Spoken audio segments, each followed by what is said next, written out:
you, Ron. You know, I always change the title a little bit, Ron Lee. So thank you so much for the invitation. It's great to be here. I'm going to tell you a story about the latest things that we're trying with respect to repairing the heart after myocardial infarction. So currently my lab studies the failures of preventive medicine. So we're studying what happens to the heart after an ischemic insult and what we can do to try to make things better. So these are the things that I'll talk about very quickly. When we got into this field, we thought we would rapidly find a cell that was regenerative. We would use it and we would make new cardiac tissue. Well, that turned out to be way more difficult than any of us thought. So to my knowledge, no one has a cell that can regenerate the heart yet. At least none that don't form tumors. So we're still trying. I'm going to tell you about a cell that comes from the bone stroma. It's sort of a super mesenchymal stem cell, and it modifies the wound healing response in the heart. So that's really, this is a wound healing experiment. So I'll tell you the way we're going after it and what we found so far. So I don't have to tell you that heart disease is a really important problem, and it leads to the #1 cause of death in the U.S., which is cardiovascular disease and ultimately heart failure. So this is a little cartoon that tells you that you could take a heart, and if a blood vessel is occluded, part of the heart becomes ischemic, signified here in black. And standard of care throughout the world is to get the patient into the cath lab as quickly as you can. The so-called door-to-balloon time, we try in the States to do it in under 90 minutes. Because if you reperfuse the heart quickly, you can save myocardium. But reperfusion both kills myocytes and helps myocytes, so it's a double-edged sword. So this is a slide that from a pig study where we made the pig heart ischemic for 90 minutes, a region of the heart. We occluded the left anterior descending artery, and then we reperfused 90 minutes later. And then an hour after reperfusion, we sacrificed the animal and we fixed the heart, and this is what you see. And this was really, to me, instructive. So what we saw was that we found 3 distinct regions. This is normal myocardium, just H&E stain on the left. On the right is the core of the infarct. And when you look there, what you see is there aren't any myocytes. They're all gone. They died. They died of necrosis rapidly. And then, of course, you have, so, you know, you can try therapies to try to protect the heart after ischemic insult, but you better get them there quickly because the cells die pretty quickly after reperfusion, from reperfusion injury, which has been studied for many years. This is the infarct border zone, where you see large portions of myocardium that have uncoupled, electrically uncoupled from the myocardium. This is an area, a therapeutic target for folks to try to fix these cells and get them to recouple to the heart, and that will make the scar smaller. So this is what we have to work with when we're trying to do cell therapy. We have a heart that's got if you get reperfusion, you're going to have a necrotic core, then you're going to have an infarct border zone, and then you'll have remote myocardium, which is normal.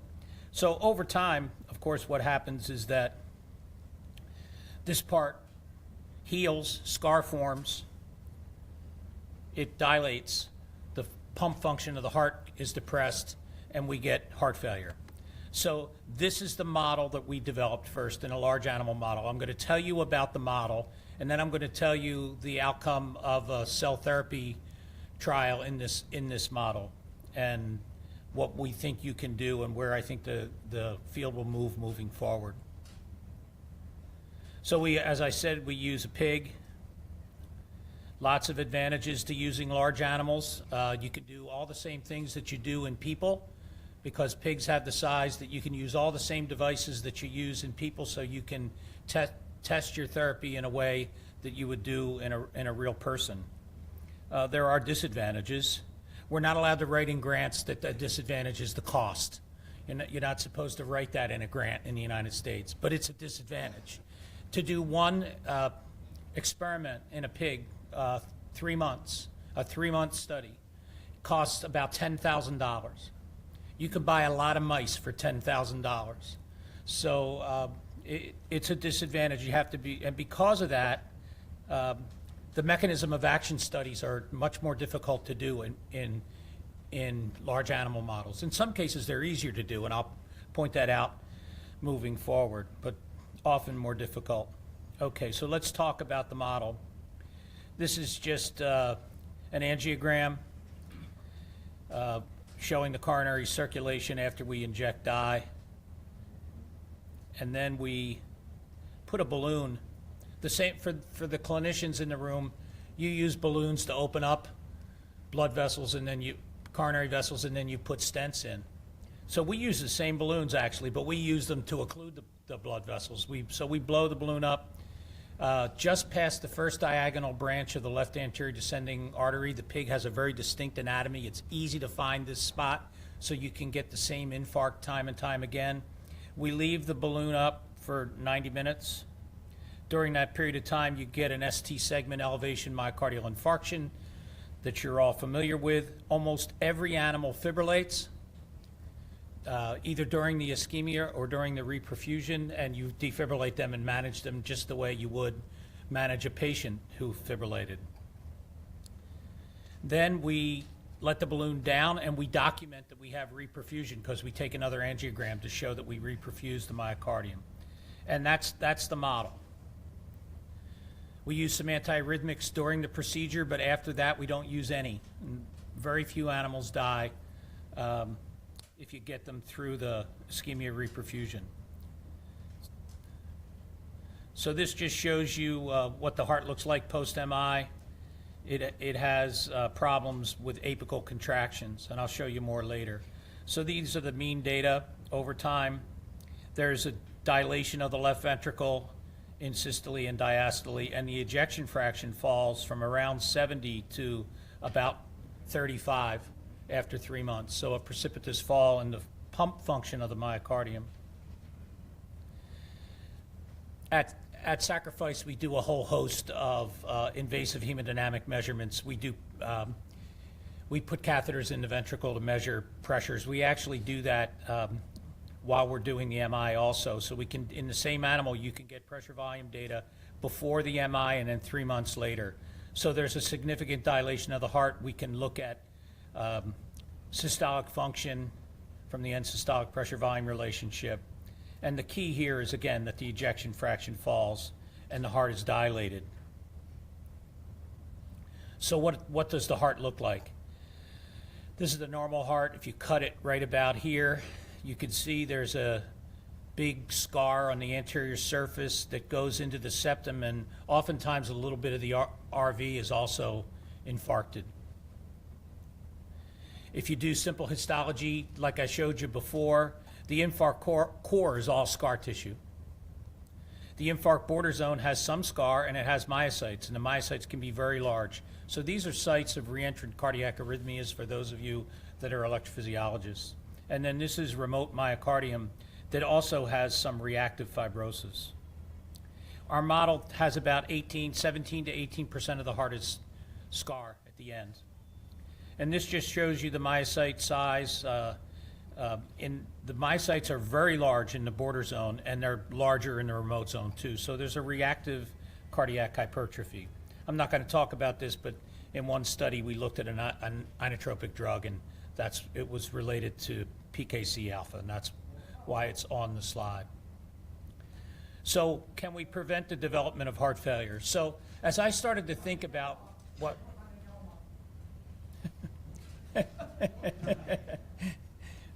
as I started to think about what, I love his hat.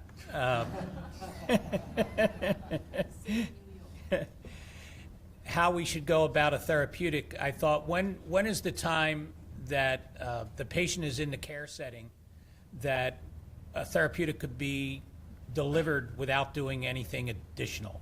So and the time I thought about was when the cardiologist or the surgeon is opening up the blood vessel. So if you're already in with you have a catheter in the heart, you're opening up the blood vessel, that would be the time to deliver the therapeutic. At least that's our logic. So we moved back here right after reperfusion, and that's where we're going to deliver our cell therapy. And I thought, where should we do it? And I thought, well, I don't know what we're going to do here because the myocytes are pretty much all gone. So we could inject it into the core, but I don't know what we're going to get. So I thought the best place to inject would be at the infarct border zone. That was our rationale for why we inject and we inject directly into the muscle. So you all know cell therapy, we were going to regenerate the heart. Well, we haven't been able to do it. We wanted to generate new myocytes with our cells. I don't know of anyone who really has done that yet. So most of what we're seeing is paracrine. The cells go in, they secrete something that causes the wound to heal in a different way. That's the hypothesis. And so we have chosen a time of delivery, a route of delivery, direct intramuscular injection, and we have a novel cell population, and we believe we're getting insight into the mechanism of action. So we get our cells from the cortical bone. We've published a number of papers on these cells that you can look up in PubMed. We've compared them to standard mesenchymal stem cells and cardiac stem cells, both of which have been used in clinical trials recently. And we found that their performance is superior to those cell types. So we take a biopsy of the bone. First couple times I gave this talk, people asked me if you had to cut your leg off in order to get cortical bone stem cells. No, you can get them from a biopsy. You take a biopsy, and this is all in our papers. You get the cells out of the bone stroma. These are not bone marrow cells. These are stromal cells in the bone parenchyma, and they have a distinct morphology shown in the bottom right. And those are the cells that we use. So I'm going to quickly go through two studies. One is a 3-day study where we induce MI and then we inject the cells and we come back 3 days later and we sacrifice the animal and we see what we get. We did that study for a number of reasons. One, we asked, do the cells cause acute cardiac protection? In other words, are they protecting the heart right after MI and reducing the initial infarct size? Because if they are, that would be the explanation for why you would get effects later on. The other reason we did a 3-day study is we wanted to see if we could find the cells. So those are the two reasons why we did a short-term study, and then we did a 3-month study. So I'm going to tell you about both of those. So we inject directly into the heart. We use a NOGA-guided system. So NOGA is a technique that you can touch the inside of the heart and get an electrical map of the myocardium. I will tell you that purple is good. After MI, you get bad things that happen, and red is bad. So this is what the NOGA looks like before and after MI. You can guide the injection catheter to the border zone through computer-assisted devices, and then the injections are then shown. We inject cells that are infected with GFP, so they're green, so that we hope we can find them afterwards. We also inject with fluorescently tagged microspheres, and we do that so that we can shine a fluorescent light on the heart after sacrifice, and we can find the injection sites. The pig heart is big. We injected at 10 spots. It would be very easy to not find the regions. So we use the microspheres to first prove that we injected into the heart, and secondly, to find the spots. So what did we find at 3 days? Well, first of all, when we do our MI and we look 2 hours later, we have a huge increase in blood troponin. These studies were all done in a blinded way, so the investigators didn't know which animals were receiving the cortical bone stem cells and which were receiving vehicle. The blood troponins were identical in both groups. You could see the TTC stained hearts here, and the amount of injury is identical in the two groups. So the cortical bone stem cell treatment at 3 days did not reduce infarct size. We couldn't find that it really did much of anything. I don't have it in the work here, but there was some minor effects on diastolic properties. I'm not convinced they're real. So did we find the cells? So you see there's the microspheres. We find the regions. The cells are green. We found them. They're there. We also did sex mismatch studies. So we did infarcts in female pigs, and we injected male cortical bone stem cells. So we had 2 ways to confirm that the cells were there. We did histology to find them, and then we looked for the Y chromosome, and again, we found it. So the cells were still there and alive at 3 days. Most of them had taken up EDU, so they're not only alive, they're proliferative. If we look at EDU, which measures proliferative cells, the heart lights up like a Christmas tree, especially in the infarct zone. 2 types of cells are here, 2 or 3 types. They're inflammatory cells all over the place. And fibroblasts become proliferative, and so you have a myofibroblast phenotype. That's the major thing. I'm going to scoot on here because we only have a little bit of time. We found lots of different things going on at 72 hours.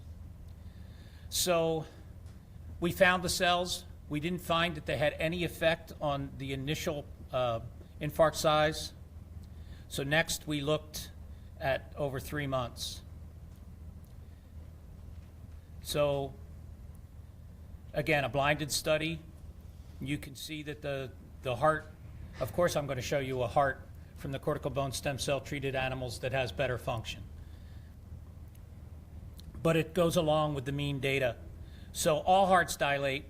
The treated hearts dilate less, so less of a dilation of their volume, and the ejection fraction is preserved. You see early on there's no difference, but by 3 months there's a big difference. So you preserve cardiac structure and function with this approach. And we used a variety of different techniques again to show you that function was better preserved. So they dilate less, they have better diastolic function and systolic function. I don't have time to show you all the data. So here's the data. This paper was just published last week or the week before in Circulation Research, so you can look at all the data.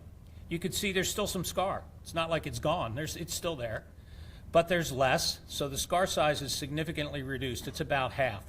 And the myocytes are way smaller.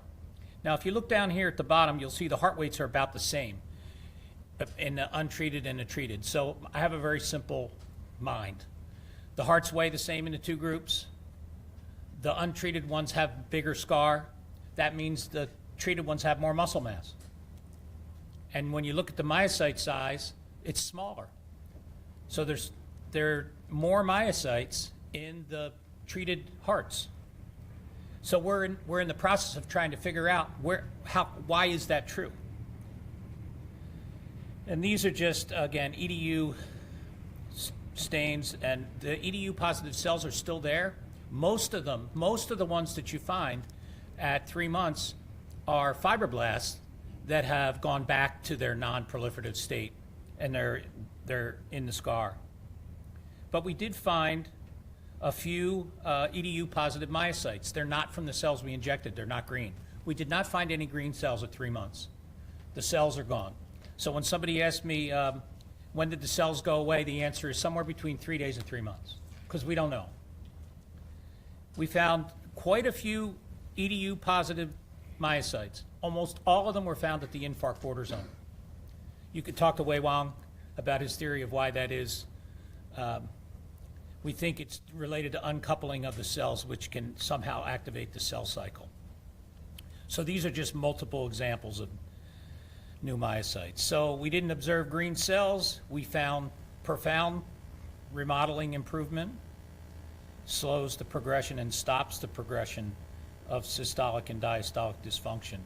And so why are there more myocytes? We didn't find enough EDU positive myocytes to account for the number of myocytes that we found. So probably these cells are reducing cell death at the infarct border zone. That's what I think is the main thing that's going on, but we haven't proven that yet. So in my 20 seconds, they're not protective, they survive, they cause remodeling. How do they work? We would really like to know. We're happy to collaborate with anyone. We think they modify the immune response. So they modify the wound healing response. That's how we think it works.